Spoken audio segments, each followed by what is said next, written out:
क्योंकि लाइफ तुम्हारी है, डिसीजंस तुम्हारे होंगे, उसके रिजल्ट्स तुम्हें भुगतने होंगे। उसके रिजल्ट्स जो अच्छे आएंगे वो भी तुम्हें मिलेंगे, जो बेकार आएंगे वो भी तुम्हें मिलेंगे। नमस्ते जनता, कैसे हैं आप सभी? मैं उम्मीद करता हूं कि आप सभी अच्छे, बेहतर और स्वस्थ होंगे। मैं भी अच्छा हूं। तो आज है नो योर सर्कल की सीरीज का दूसरा पार्ट, जिसमें मैं बात करने वाला हूं द सोशल जीपीएस।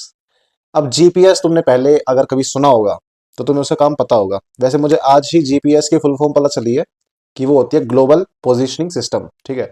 अब जीपीएस जैसे कि तुमने पहले कभी यूज किया होगा, ये एक ऐसा सिस्टम है जो तुम्हें ड्राइविंग करते वक्त हेल्प करता है कि तुम किस साइड जा रहे हो, वहां पर तुम्हें कितना जाम मिल सकता है, तुम्हें कितनी स्पीड से जाना है, वहां पर क्या दिक्कतें तुम्हें फेस करनी पड़ सकती है। फॉर एग्जाम्पल कि जाम है, रश है, खाली रोड है या बंद रोड है, तो ये सब चीजें तुम्हें दिखाता है जीपीएस। अब बात करते हैं सोशल जीपीएस क्या होता है। सोशल जीपीएस अगर बात की जाए तो साइकोलॉजी में ऐसा कोई वर्ड नहीं है, बस ये एक मेटाफर की तरह यूज किया जाएगा। सोशल जीपीएस तुम्हें कैसे हेल्प करता है तुम्हारे फ्रेंड सर्कल में, और कैसे तुम्हें डाउनग्रेड कर सकता है तुम्हारे फ्रेंड सर्कल में और तुम्हारी लाइफ में, ये तुम आज जानोगे। ठीक है। Social GPS in your friend circle होता है कि जो तुम्हारे दोस्त होंगे, जो तुम्हारा ग्रुप होगा, वो डिसाइड करेगा कि तुम आने वाले टाइम में किस तरफ अपना प्रोफेशन चूज करोगे, अपनी कोई वर्क फील्ड चूज करोगे, अपनी लाइफ में कौन से कपड़े पहनोगे, किस तरह के तुम्हारे विचार होंगे, किस तरह के तुम्हारे डिसीजंस होंगे, किस तरह की तुम्हारी प्रायोरिटीज होंगी। इतनी चीजों पर असर डालता है तुम्हारा ग्रुप। कभी तुम इतना सोचोगे नहीं, क्योंकि तुम कभी इस चीज के बारे में कभी सोचते नहीं हो। अब देखो, इसके दो साइड है, पहला अच्छी साइड है, दूसरा बुरी साइड है। अच्छी साइड का तुम्हें पता है कि जब तुम एक अच्छे सर्कल में हो तो तुम अपनी लाइफ में काफी अच्छा कर रहे होगे, तुम्हारी सोसाइटी में गुडविल अच्छी होगी। अब मैं गुडविल बात कर रहा हूँ सही काम के लिए, जिसमें तुम सोसाइटी में कुछ अच्छा कंट्रीब्यूट कर रहे हो, अच्छी वैल्यूज तुम वहां पे ला रहे हो। ठीक है। ये हो गई अच्छी साइड, और जो तुम्हें मिल रही है अच्छे फ्रेंड सर्कल से या अच्छी कंपनी से जिसमें तुम रह रहे हो। अब बात करते हैं सेकंड, जो है डाउनग्रेड करने वाली या नेगेटिव इन्फ्लुएंस तुम्हारा डालने वाली ऑन योर सोसाइटी। अब वो कैसे होगा? मान लेते हैं कि तुम्हारा एक ग्रुप है। अब उसमें जो तुम्हारे दोस्त हैं, उनका सबका एक मत है कि भाई वो किस तरह से सोचते हैं। अब मुझे बताओ, उस सर्कल में रहते हुए तुम्हारे विचार चेंज होने में कितना टाइम लगेगा?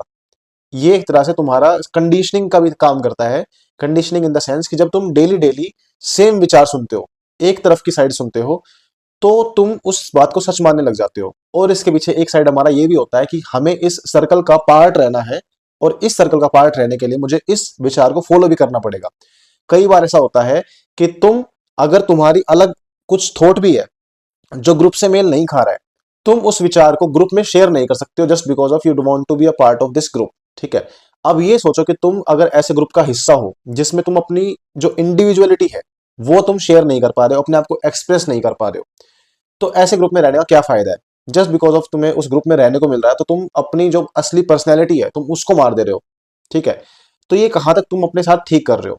और ये चीज हमें कभी महसूस नहीं होती है लंबे टाइम तक, तब तक जब तक हम सही राह पे नहीं निकल के आते हैं। सेकंड एग्जांपल इसका ले लेते हैं कि भाई मान लो तुम्हारे ग्रुप में कुछ ऐसे लोग हैं या ऐसे कुछ दोस्त हैं तुम्हारे जो पब्लिक प्लेस की रिस्पेक्ट नहीं करते हैं। ठीक है।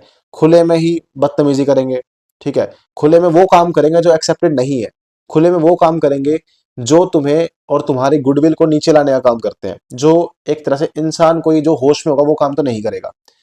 तो अब मुझे बताओ कि इस सर्कल में रहते हुए तुम अपने विचारों को कैसे बचा लोगे, और तुम कैसे अपने आप को सेफ रख पाओगे कि ऐसे जो तुम्हारे थॉट्स हैं, जो ऐसे परसेप्शंस हैं, वो तुम्हारे ऊपर असर ना डालें। तो ये बहुत जरूरी होता है कि तुम जानो कि तुम किस तरह के ग्रुप में रह रहे हो, क्योंकि जिस तरह के ग्रुप में तुम अभी रह रहे हो, और अगर वो बैड ग्रुप है, नेगेटिव ग्रुप है, ऐसा ग्रुप है जिसमें तुम्हें नहीं रहना चाहिए, अगर तुम समय रहते इस ग्रुप से नहीं निकलते हो, तो आने वाले टाइम में तुम देखोगे कि तुम्हारे अंदर वही हैबिट्स फॉर्म होंगे जो तुम्हारे ग्रुप के अंदर है।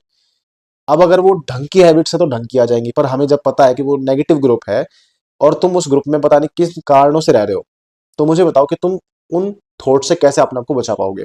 तुम कैसे अपने डिसीजन मेक कर पाओगे? कैसे तुम अपनी इंडिविजुअलिटी बचा पाओगे?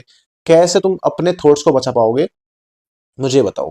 तो ये तुम्हारे लिए सोचना इंपॉर्टेंट है आज ही और अभी, बिल्कुल, कि तुम इस बात पर सोचो कि तुम किस तरह के ग्रुप का हिस्सा हो। और अगर तुम सेकंड वाले ग्रुप का हिस्सा हो, तो आई रिक्वेस्ट यू, जितना जल्दी हो सके इस ग्रुप से अपने आप को कट करो। कट करने में मैं जानता हूं कि दिक्कत हो सकती है, तो ग्रेजुअली अपने आप को कट करो, धीरे धीरे कोशिश करो कि तुम इस ग्रुप के बिना रह पाओ, इस ग्रुप के बिना अपने काम कर पाओ, इस ग्रुप के बिना कहीं जा पाओ, इस ग्रुप के बिना भी तुम्हारे कुछ दोस्त हो जो तुम्हें सही तरह से गाइड करते हो। तुम्हें पता होता है कि तुम जो डिसीजंस ले रहे हो उसके रिजल्ट्स कैसे आ रहे हैं, और वो रिजल्ट्स जस्ट बिकॉज ऑफ तुम्हारे अकेले की थिंकिंग से नहीं आ रहे हैं, उसका जो बैकअप सोर्स है वो तुम्हारे इस ग्रुप से आ रहा है। ठीक है, तो हमेशा किसी भी चीज में डिसीजन लेते वक्त सोचो कि क्या ये मेरा अपना थॉट है या ये सिर्फ इन्फ्लुएंस से आ रहा है जिस ग्रुप में मैं रह रहा हूं। क्योंकि लाइफ तुम्हारी है, डिसीजंस तुम्हारे होंगे, उसके रिजल्ट्स तुम्हें भुगतने होंगे। उसके रिजल्ट्स जो अच्छे आएंगे वो भी तुम्हें मिलेंगे, जो बेकार आएंगे वो भी तुम्हें मिलेंगे। तो तुम्हें सोचना है कि तुम कैसे ग्रुप का हिस्सा हो। ठीक है, तो आज की वीडियो में इतना ही। मिलते हैं कल की वीडियो में, और कल होगा हमारा दोबारा एक नया टॉपिक जो इसी नो योर सर्कल सीरीज का थर्ड पार्ट होगा। ठीक है, मिलते हैं नेक्स्ट वीडियो में। तब तक के लिए नमस्ते, ख्याल रखो।